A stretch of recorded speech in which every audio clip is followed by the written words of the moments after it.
அதாங்க ஐயா, உதவி பண்ணாட்டி ஓத்திரியம் பண்ண வேண்டாம் யாருக்குமே. நம்ம வந்து என்ன சொல்கிறோம், நம்ம கோயிலுக்கு அந்த கோயிலுக்கு 10 லட்ச ரூபா கொடுத்தோம், அந்த கோயிலுக்கு 5 லட்ச ரூபா கொடுத்தோம், அதெல்லாம் நம்ம சொல்லிக்கலாம் முடிஞ்சு. அதனால் நமக்கு பயன் கிடையாது. நம்ம தாய் தகப்பன் பார்க்காம கோயிலில் கொடுத்து என்ன பண்ண போகிறோம்? இப்போ ஒருத்தர் வந்து ரொம்ப அட்டாளியம் பண்ணுறாரு, அதை பண்ணுறாரு, நீங்கள் சொல்கிற மாதிரி ஓகே எல்லாம் பண்ணுவார். அவர் என்ன பண்ணாலும் இப்போதைக்கு பிரகாசமாக இருக்கும். ஆனால் அவருடைய சாவு காலம் ரொம்ப மோசமாக இருக்கும். அவருக்கு முன்னாடியே அந்த பிள்ளைங்களை இழப்பார். நிறையா விஷயங்கள் இருக்குங்க ஐயா.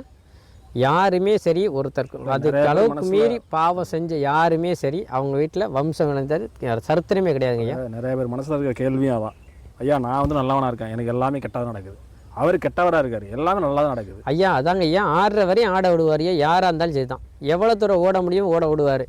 ஓட விட்டு ஒரு நாள் உட்கார வைப்பார். அதுதான் அந்த பிரபஞ்சத்தோட உண்மையான ஆற்றல் நினைமா ஐயா. இன்றைக்கி எவ்வளோ வேணாலும் அயோக்கியத்தனங்கள் கெட்டது பண்ண எல்லா விஷயங்களும் பண்ணலாங்க ஐயா. நம்ம தான் பெரிய ஆள் நினச்சிக்கலாம். ஆனால் அதற்கான தண்டனை உண்டு. அது கண்ணு முன்னாடியே பார்ப்போம். யாராக இருந்தாலும் சரிதாங்க ஐயா. யார் அதிகமாக பண்ணுறாங்களோ அவங்க வீட்டில்